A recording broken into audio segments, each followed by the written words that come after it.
good evening. I'm Erica Lewis. I'm the CEO of Connected Places Catapult, and this is our wonderful project. So a warm welcome to all of you this evening. In my opinion, procurement is the least well used but most powerful tool to drive innovation in our public sector toolbox. Using public procurement to drive innovation is not a new idea, but actually putting together a proper cross-central and local government programme to achieve it is. At the weekend, I was reading a blog by Stian Westlake, and he was lamenting the lack of a government innovation procurement programme. And I'm going to shamelessly borrow some quotes from that blog because I think they are striking. He had 12 similar quotes, but I'm going to give you just 3. In 2007, Lord Sainsbury said, "Government should use its huge purchasing power to drive innovation through public procurement using outcome-based specifications and forward commitments." In 2014, the House of Lords Science and Technology Committee said, "Public procurement must be better leveraged to drive innovation in the UK economy. Government departments should be empowered to use procurement strategically to support emerging technologies and innovative solutions."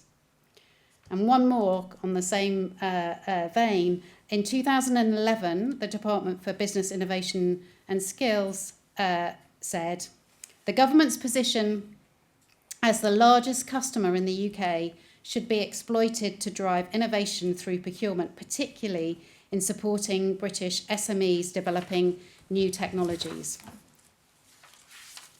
Public procurement in the UK amounts to £4 billion annually, of which around 70 billion is spent by local authorities. So if we had our way, at least 5% of that should be allocated to innovation procurement. Maximising the value of this spend is essential in terms of productivity and improved outcomes. I think it's ironic that many have lamented the problem of public procurement, citing it as a barrier to innovation. And coming from both a public sector, local authority style and government, central government background, I've definitely heard that many, many times. And there certainly are issues. 235 large contracts recorded on Find a Tender between January 2021 and January 2023. The Public Accounts Committee found that 20% received only one bid. However, we have long advocated that procurement is in fact a powerful opportunity to drive innovation, and as you've just heard, we're not alone. We established IPEC, the Innovation Procurement Empowerment Centre, to support local authorities and the public sector organisations to unlock procurement's potential for economic growth. We acknowledge the challenges procurement professionals often encounter. Trying something new is risky, and that can be challenging in a political environment with public money. However, the balance of risk is shifting, and we should ask ourselves, what is the risk of not doing things differently? Because we know that changing ingrained organisational practices takes more than PDFs and podcasts, and maybe even videos, we have invested and continue to invest in providing practical upskilling opportunities for local leaders. This includes our centrally funded cohort programme. Westminster City Council colleagues will be speaking about their experience of this cohort programme during the upcoming panel. And my plug here is to ask you for your questions on Slido. So on the back of your lanyards, you've got a Slido QR code, so please use that and ask lots of questions to the panel in a moment. Ahead of the event, you were sent your joining instructions with links to 2 publications, and in the next session, the attendees on the panel will be able to hear directly, you'll be able to hear directly from the authors. And if you haven't already read them, I would encourage you to read them. They are the Procuring Innovation Playbook and Unlocking Innovation in Public Procurement, a practical guide to pre-market engagement. So before we get to the panel, I just want to spend a moment celebrating the work of the wonderful IPEC team. IPEC grew from humble beginnings in summer 2019 and is now at the vanguard, and I think it's only second behind AI, as the hottest topic in public policy making. Procurement, once seen as a brake on innovation, is now widely recognised across the policy landscape as a key driver, with references in the Industrial Strategy, Green Paper, and in the AI Action Plan, amongst others. Through IPEC and in collaboration with many of you in this room, we've stoked that appetite and equipped leaders to lay hold of the opportunity. So a massive well done to all of us and all of you. In terms of IPEC, it has built an engaged network of over 3,000 pioneers and practitioners who share learning and experiences, upskilled service managers and decision makers from 50 local and combined authorities across the UK through direct engagements, and many more through webinars, podcasts, publications and events. Published practical tools and resources, and these include the Art of the Possible report that launched this time last year, which remains the most downloaded document on our website. Partnered with more than 20 academics from leading universities, Manchester, Birmingham, Cardiff, Oxford and Nottingham, to build the case for change, and developed a close and trusted partnership with policy teams across the Cabinet Office, DFT, DCIT and elsewhere to advocate for innovation-friendly procurement as a tool for delivering policy goals. So I'd like to hand over to the panel.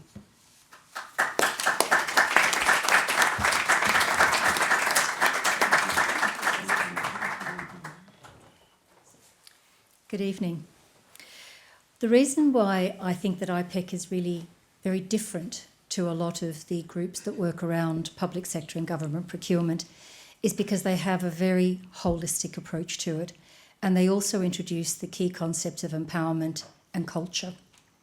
I've been working on the procurement reforms for the last 4 to 5 years. I was actually a member of the Procurement Transformation Advisory Group with Cabinet Office and Crown Commercial Service. And there's a big emphasis on process. But I'd respectfully say to you that procurement is not just process.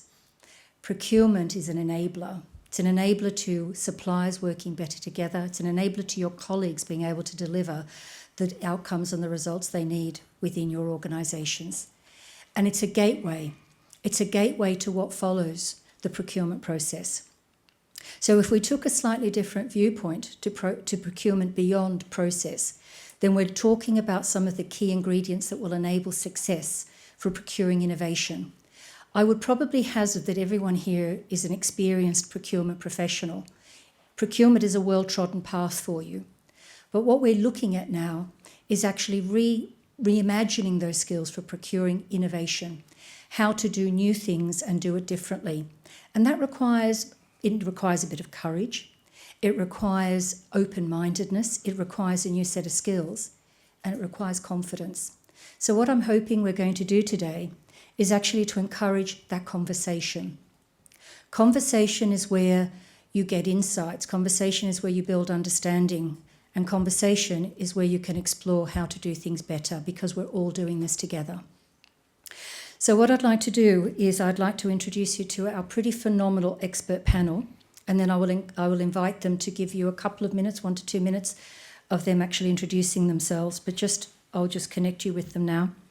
David Williams from Westminster City Council, Head of Smart Cities, Digital and Innovation, can speak to successfully procuring innovation through to contracting and adoption of innovation within local authorities. And he's an expert in that and a role model in my view. We also had Charlie Howard, which regrettably has come down with a bug. I'm sure we've got a lot of colleagues which are suffering at the moment. And so her colleague, Kevin Calder, has kindly stepped in. And they are both partners at Mills and Reeve, which are trusted legal advisors to both public and private sector in complex and innovation procurements. I'd also like to introduce Marit Gohill, which is Senior Associate with Gardner and Theobald. Sorry, I need reading glasses. I really should put them on. Specialism is supply chain management, and he's an expert in procurement, managing supply chains and contracting performance, in particularly in very large multi-billion-pound infrastructure programs. And lastly, the incredibly respected Rikesh Shah, which is head of IPEC and Connected Places Catapult.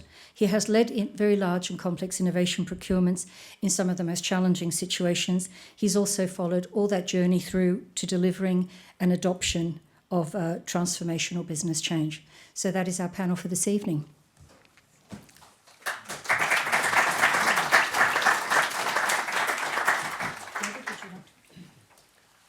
Yeah, hi everyone. I'm David Wilkins. I head up the Smart City team at Westminster Council.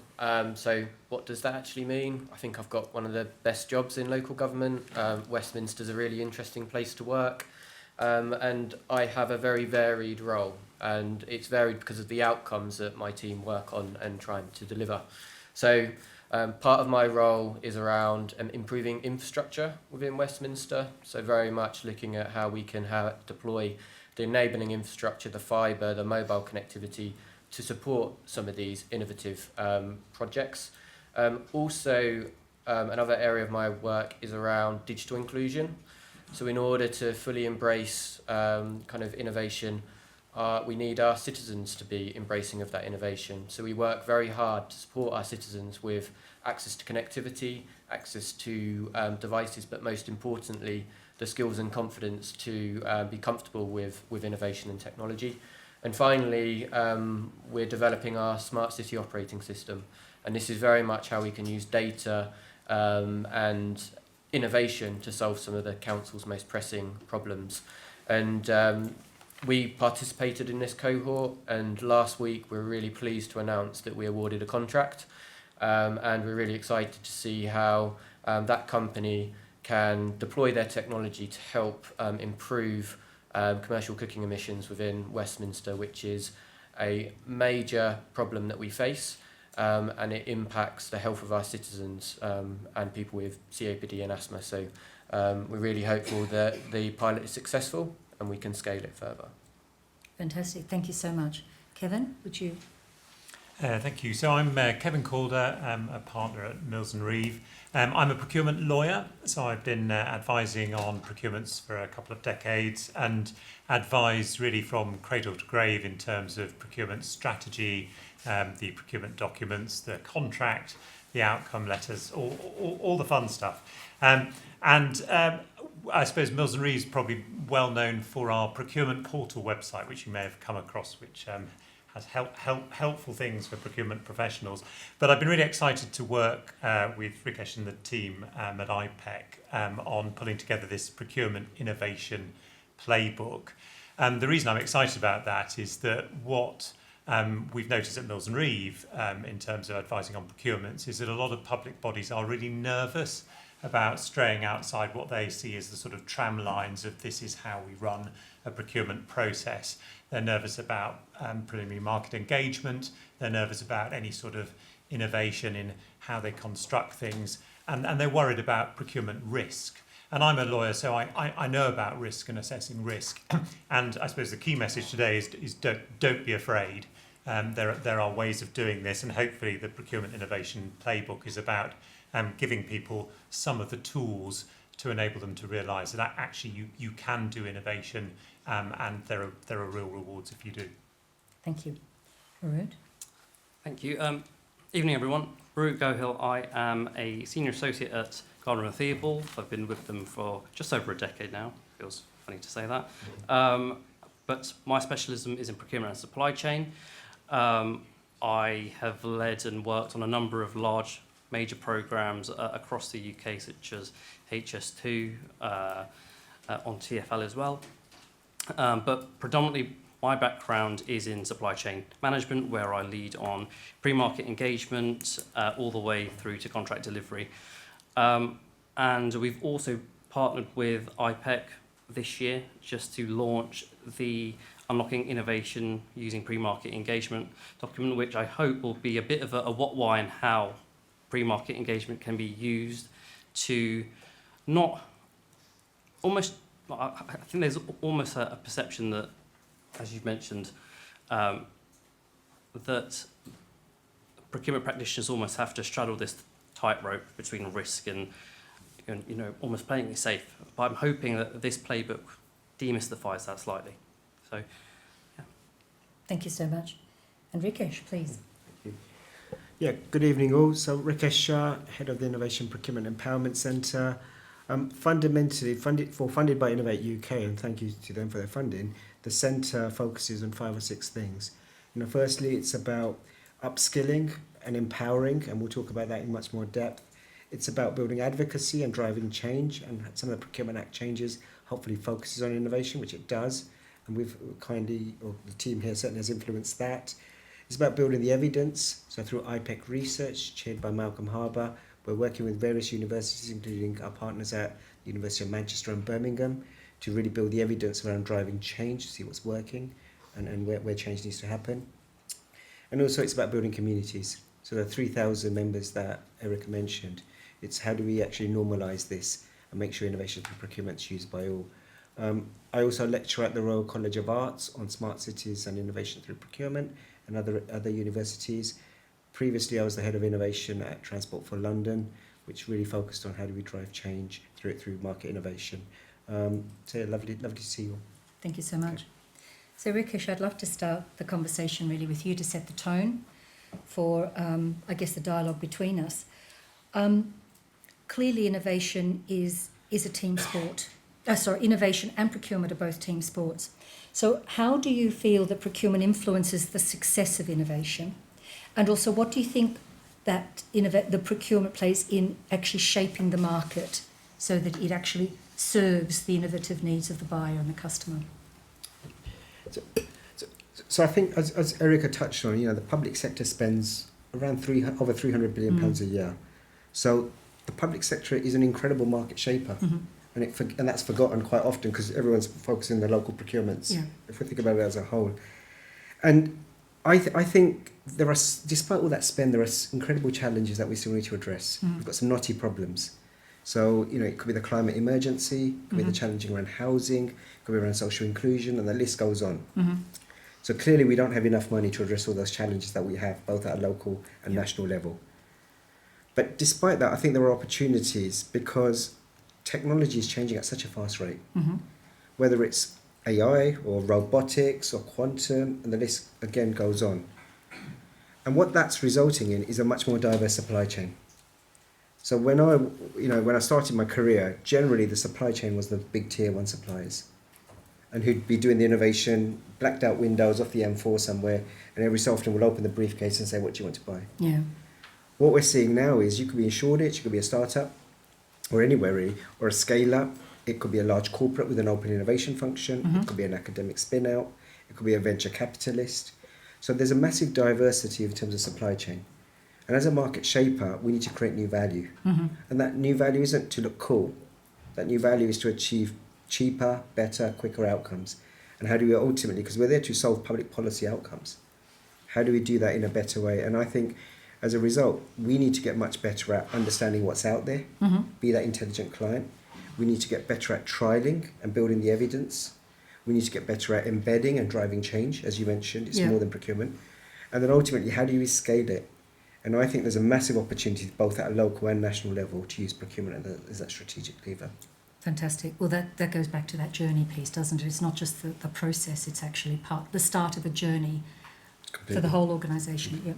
So how do you see procurement professionals ensuring that you don't just buy, like you said, a gadget, a widget, a piece of innovation, but actually you can successfully deliver it, adopt it, and make that sustainable innovation? How do you see that piece coming together? It's a great question. And at a previous role, when I was at Transport for London, we had 700 procurement professionals. Mm-hmm.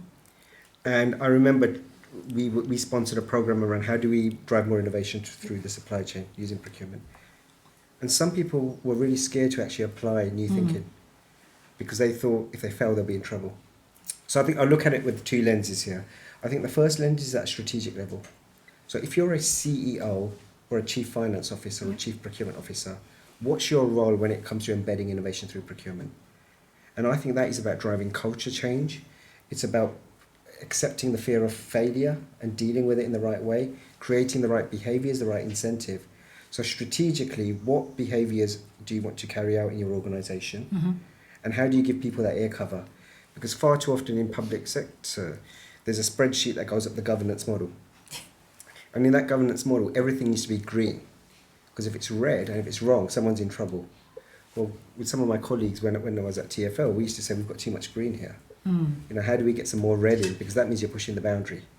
So I think there's a strategic piece that needs to be addressed. Then I think at a tactical level, far too often I think procurement colleagues are in that protect space, which is I don't want to get sued, I don't want to get challenged.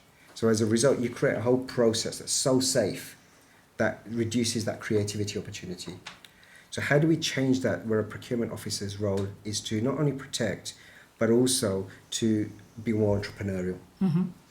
That actually leads very neatly into IPEC has got a very different philosophy as regards procurement, and it's creating a safe space to have those conversations where it's not, respectfully I would say, it's not about just embracing failure, it's actually about learning. It's actually learning fast.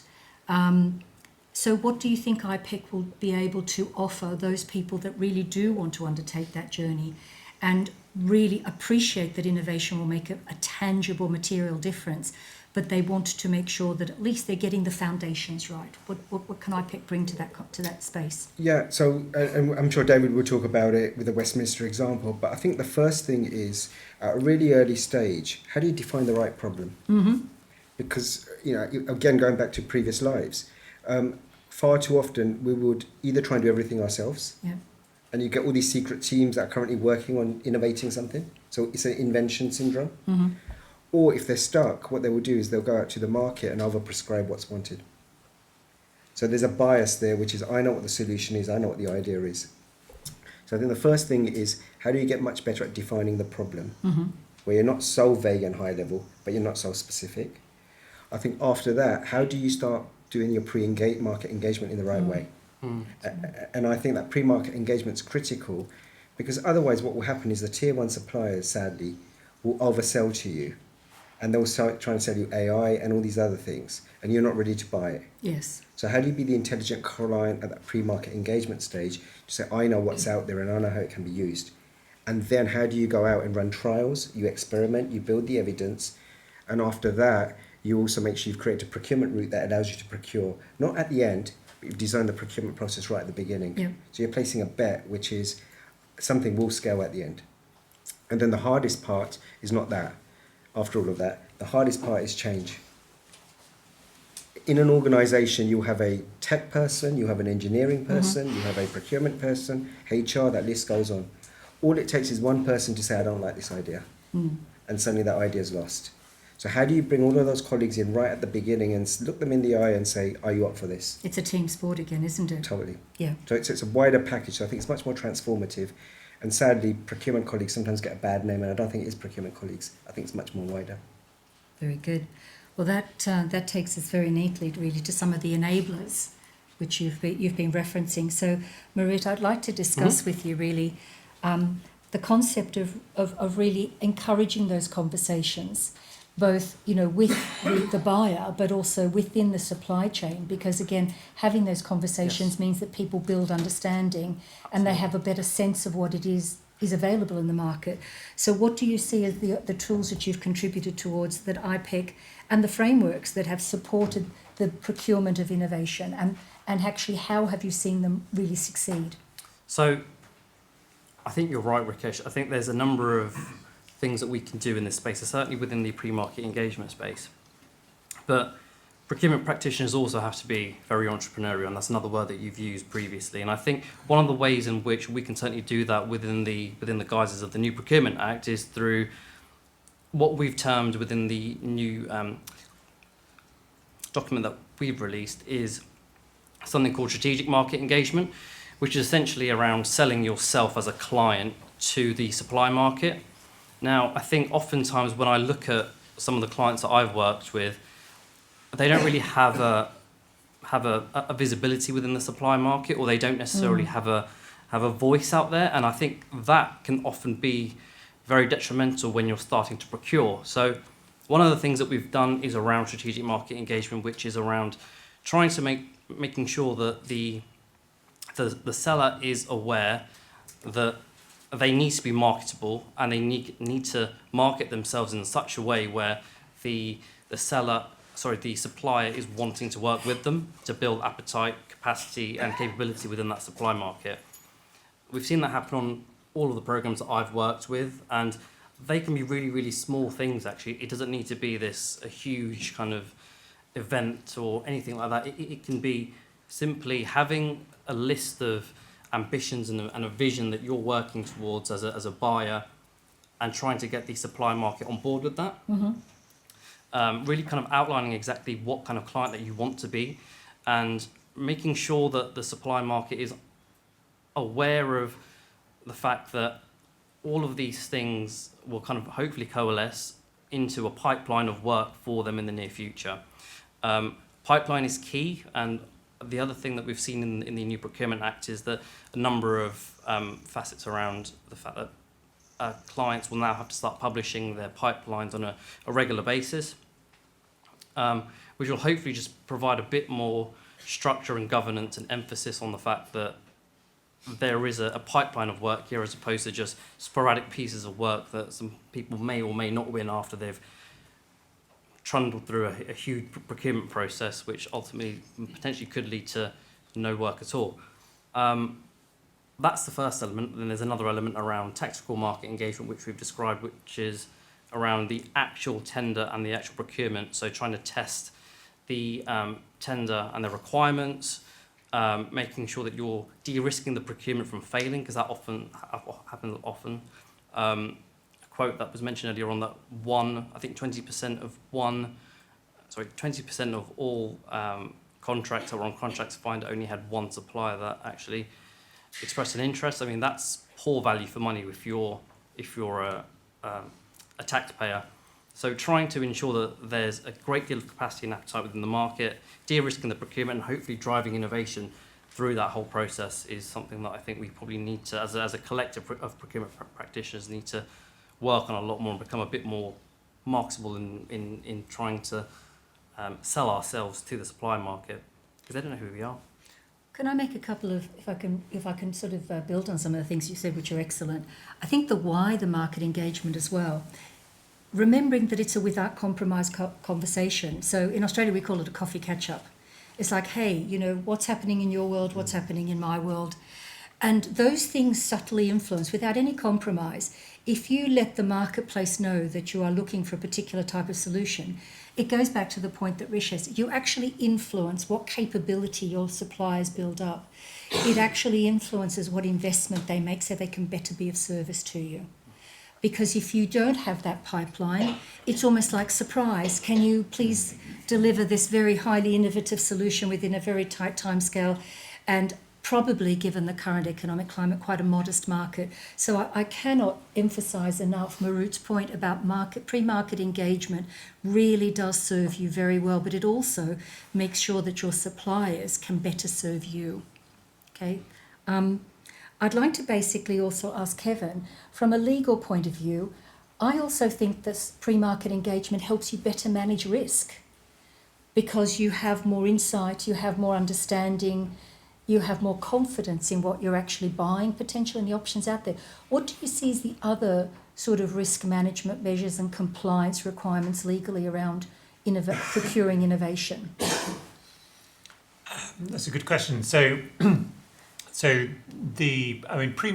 Preliminary market engagement is an interesting one from a risk perspective on its own, because a lot of public bodies we talk to, and I've actually already had a discussion this evening about it. A lot of public bodies are very nervous about pre-market engagement. They think they either can't do it or have to do it in a very constrained way, because it creates legal risk if they go outside what they see as a sort of standardised way of doing it. For example, it has to be all document-based, it has to be fill in a very strict questionnaire, etc. My response to that is I've been involved with, I've seen a number of procurements go wrong. I've seen a number of procurement challenges. I have never seen a procurement challenge that relates to preliminary market engagement, ever. Mm-hmm. You would have to really get it quite badly wrong for there to be a challenge based on. I mean, there are tram lines to live within, but there is a lot of flexibility within those tram lines. However, if you were to ask me, have I seen any procurements that have gone wrong through lack of pre-market engagement? Yes, loads. And quite often that's because the public body is going out to the market asking for something that doesn't exist, or using terms and conditions that don't work in the market. It's back to the only getting one respondent that Marit mentioned, or getting no respondents, or not getting value for money, or not understanding what it was sensible to ask for. So market engagement is a good example where I think there is a really real misunderstanding around some of those risks. There are other examples in the playbook. What we've tried to do is set out some of the myths around public procurement and then try to sort of debunk those myths. Another myth is around pilots, that pilots are evil and a nightmare and will automatically guarantee that you get a procurement challenge. Actually, pilots are brilliant for seeking and sourcing innovation. Again, there are things you need to think about, particularly in terms of how you will scale up those pilots if they are successful, how you will run any subsequent procurement process. But to avoid pilots because you think they're risky is to miss out on real potential for innovation and attracting SMEs to be involved in what you're doing and shape your requirements. So I think from my perspective, yes, procurement has risks. Yes, procurement challenges do occasionally happen, but we're in a world where they are still relatively rare, and actually innovation procurement and the sort of things we're recommending in the playbook's really about saying, this is fine, this is a lawyer writing down things that you can do. It's fine to do these things. Don't worry. You can do innovation without incurring significant legal risk. That's fantastic, because actually that pre-market engagement and pilots actually alleviate the risks and alleviate that anxiety around not really being clear what the best solution for you could look like and how to shape that procurement strategy, because that informs your procurement strategy, doesn't it? I'd love to go across to David now, because you've procured innovation quite successfully. How have the partnership with IPEC, how has that supported you, and sort of what have you gained from that relationship? Yeah, so if I give you some context about some of our experience of innovation in procurement pre-IPEC. So when we started our Smart City journey, we did an open call for ideas. We were looking to the market for innovative ideas to solve some of the problems that we face as a council. We were quite broad with our problem statements. What that resulted with is lots of interest, but we had lots of suppliers coming to us with solutions to problems that we don't have. That a solution with a problem to solve, looking for a problem to solve. So obviously that's not a fantastic outcome. And we did implement some of those ideas. We did procurement as an afterthought. So once we wanted to work with someone, we found a way to work with them. So probably not fantastic practice. We felt it would be great to engage in this IPEC cohort. So instead of being very broad with our kind of problem statement, working with IPEC, we were very specific. So the problem statement that we worked up, we had a very specific problem that we wanted to solve. We had the data that sat behind that problem. So through that engagement with IPEC, we were hopeful for kind of a more positive rate in which we could have an idea, pilot and award contract. So that's a little bit about our kind of motivations for participating. We dabbled in it in the past. We could have done things better, and I think IPEC helped us to kind of work with procurement in a better way. Do you feel, David, that it changed your process, and or do you think it helped change your behaviours as well? Because actually being open-minded enough to reimagine what procurement could be like, do you feel it was just a process improvement, or do you feel it actually created some of that culture and behaviour change as well? I think it definitely helped with the culture change. Great. There is a perspective in government where you want to know what you're getting for your money, and you have to justify why you're spending that money, and it's very difficult to do that when it's quite ambiguous what you are actually buying. So you mentioned it being a team sport. As part of the process, we engaged a lot with our politicians, with our procurement team, with the service area, to bring everyone on the same page about why we want to approach it in this way. And it was very much the problem. We didn't have a solution. There was no forecast in any activity that would reduce the emissions. So we had to think differently. Yeah. So I think that communication really helped kind of smooth things over. And just some insights about IPEC and how they supported us. And we found that the engagement with service designers was really powerful. So Okay. procurement working with service designers, working with the service.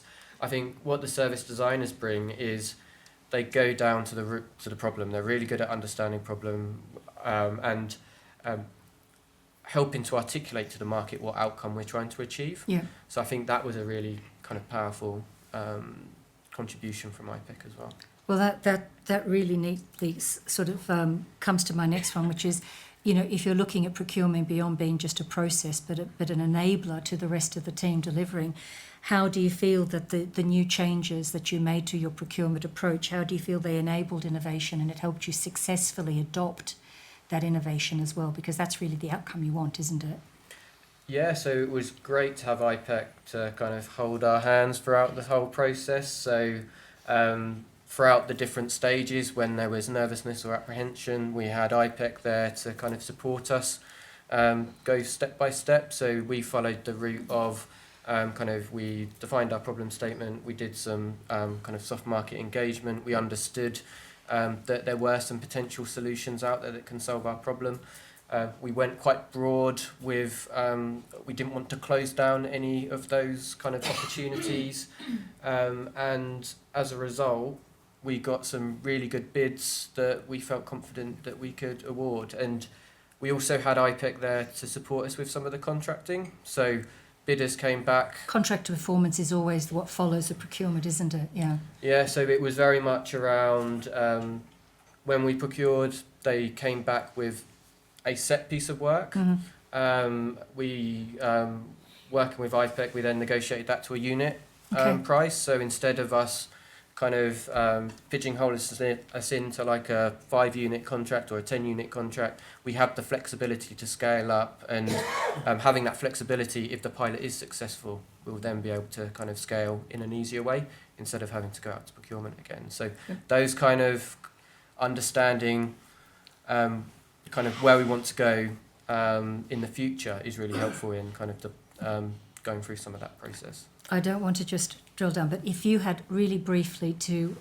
the other local authorities here, what would be your key takeaways in how the learnings that you have acquired through these new approaches to procuring innovation, what would be, whatever instruments, whether it's pre-market engagement or it's reviewing your contracting management or it's piloting, what would be the key things that you would recommend other local authorities properly explore to help improve their ability to innovate, to procure innovation?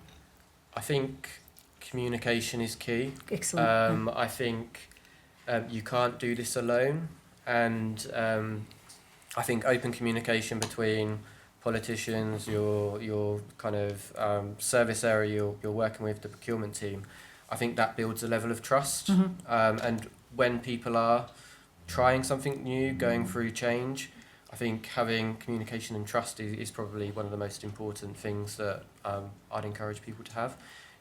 Don't try and hide things from procurement, don't try and hide things, put things on the table and discuss them. It's like all good relationships, isn't it? Yeah. Yeah, transparency and people know where they stand with you. Fantastic. If I could, so Rikesh, in terms of collaboration, because if we're talking about really good procurement, particularly in an innovation space being a team sport, how do you feel that procurement professionals can better collaborate both with their colleagues and with suppliers to sort of achieve those better outcomes and also de-risk, because that's what we want. We want the right outcome, but we want to have the confidence that we've managed all the key risks. How do you see that working? I think fundamentally it's about transparency and openness. And, you know, going back to the playbook, I remember in a previous life that if I talked to a supplier, I'd be really nervous and I'll get in trouble. Now, as Kevin and Maritz articulated, actually that's what we should be doing. That's good practice. Yeah. So how do we create a culture which is we want to buy the best possible thing that we need to achieve the outcomes that we have or that we want to achieve? And that doesn't mean just buy the thing to be lazy. Yeah. So that means that, right, because sometimes we see it, you got a contract renewal, you realise you got a contract renewal, so you just go with the same tender that you did last time. So that's why I think shaping your pipeline early is important. I think shaping the pre-market engagement activity early is important. But to do that, you need to make sure the service owner and all the other people that have a view on that thing that you're buying is engaged as early as possible. Because if it's done too late, I assure you, you'll end up buying the same thing that you bought last time. Yes. And what you will then say is, I got it 2% cheaper. So suddenly the whole procurement is then based on economic cost rather than total value. And I think that's really exciting about the new Procurement Act, which is it's not just about cost now. But you're not buying the best that the market can offer Correct. you. You're buying what you probably bought 5 years ago. And we probably wouldn't do that in our personal lives if we were making those buying decisions. And I'll give you an example of that, where if you're buying apples, if you're comparing apples, pears, bananas and oranges versus apples only on cost, it's really hard to evaluate. Yeah. And we ran a program in the past called London Road Lab, which was to reduce the adverse impact of roadwork, costing London about 3 billion a year. We had 9 different ideas, and we applied the innovative partnership procedure. And suddenly you're comparing something that's an AI solution versus some physical barriers, versus some sentiment analysis through AI, detecting water leaks by scanning early, etc., etc. And suddenly it came to comparing it when you're evaluating. And now you're measuring on not cost, because you can't, you're now measuring on outcomes and the business case. And that means culturally, internally, you now need someone to be evaluating in a new way. Yeah. But ultimately, by bringing that in and awarding those contracts to those startups, it meant it created return on investment of every pound we spent, a £5 return. So you're creating a new value in a different Goes way. back to that shaping the market, not just taking the Completely. price. Yeah. And I think collaboration is key, whether it's internal or external, and be open. Yep.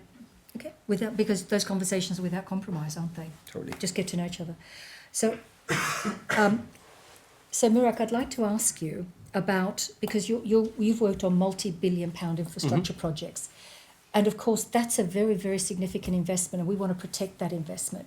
So how do you actually see, what's procurement strategy, recognising that procurement is the start of that long journey? What procurement strategy would you suggest to actually look at the sustainability of that innovation and the protection of that innovation that you're actually buying?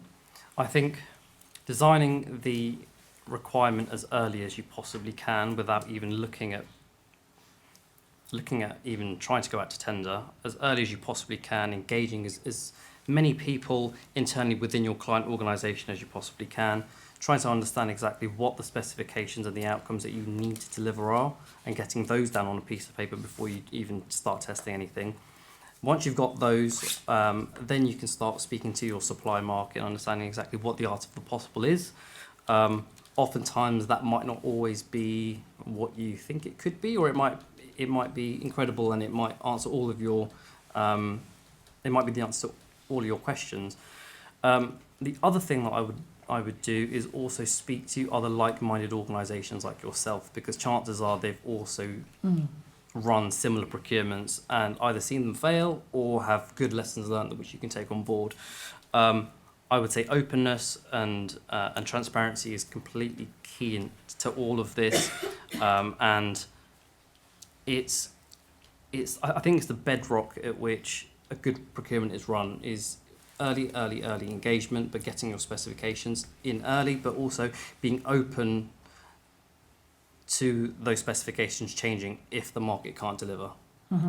And in which case you probably need to shape the market ever so slightly and provide them with a greater level of confidence that if there aren't the solutions out there yet, then how could the client actually invest money or time or resource to actually get what they want from the overarching procurement? That is such a neat answer. Kevin, so I have one for the lawyers. So given that you specialise in risk management and compliance, how do you think you can create a culture of trust and collaboration when you're actually working on an innovation project? And sometimes you don't know what you don't know until you trip over it, because it is one about exploring how to co-design a solution sometimes, isn't it? Sometimes it's not just buying a particular innovative product, you're actually building it because of the type of requirement, like Westminster Council are leading the way in some things, and so you have to do that journey together. So as a lawyer, how do you encourage a culture of collaboration and balance that with risk-taking? Yeah, Sorry, I don't mean to be evil. No, so I think there is sometimes some unnecessary mistrust between suppliers and public bodies. And I think part of that is actually about the faceless nature of some procurements. And procurement doesn't have to be done that way. So just because you've paid for an e-procurement tool and because you want to create an audit trail doesn't mean you can't have proper face-to-face interactions. So I think there's something in looking the suppliers in the eye, having that conversation, and then when you've had that conversation, actually taking into account what you've heard. So if you're going to do a preliminary market engagement, don't do it as a rubber stamping exercise. Do it as a proper listening exercise where you're genuinely seeking a solution.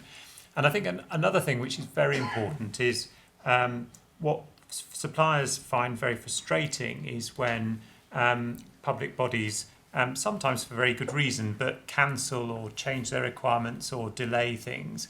And again, it's really important to try and mitigate that by, if you're a public body, make sure you've got the budget, make sure you've got the buy-in, make sure that people above you and behind you are going to back what you're doing before you go out to the market with an idea, so that you can be at least consistent through the process. And if it does change, because sometimes things do, communicate about that. Again, don't assume just because I've sent a message saying there's a delay that somehow creates a risk. Actually, having that ongoing dialogue and communication again is building trust ultimately.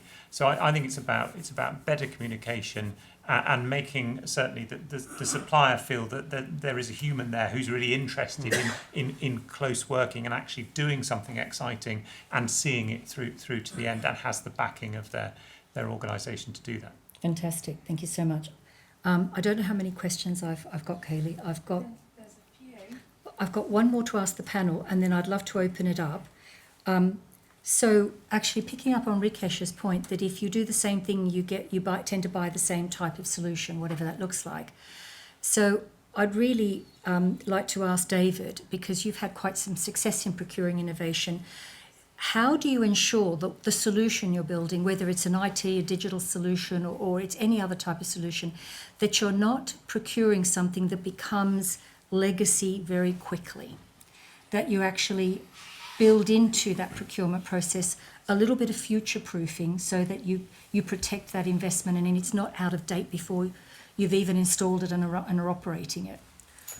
Well, that's a really big challenge, and I think in part it isn't necessarily a procurement challenge. I think it comes down to, especially digital solutions, it comes down to good architecture, enterprise architecture. So one of the principles that we have to kind of prevent some of these monolithic systems is we want to be more modular in how we procure. So we don't want to see a single supplier delivering end-to-end services. We want to break down some of our requirements into modular parts, and then we can swap in and out these different modular parts. And I think that's not necessarily a procurement challenge. I think it creates procurement opportunities. It's more about how you architect your kind of your digital infrastructure. But that does create the opportunities for smaller suppliers who are offering very niche solutions to very particular problems. And if you build in that modular way, enabling you to switch in and out is really good. But I also happen to know that you actually work to open standards and interoperability standards, so that could be built into your procurement process. Not necessarily the specifics, but that plug and play. That could be one of the considerations in your procurement, couldn't it? Yeah.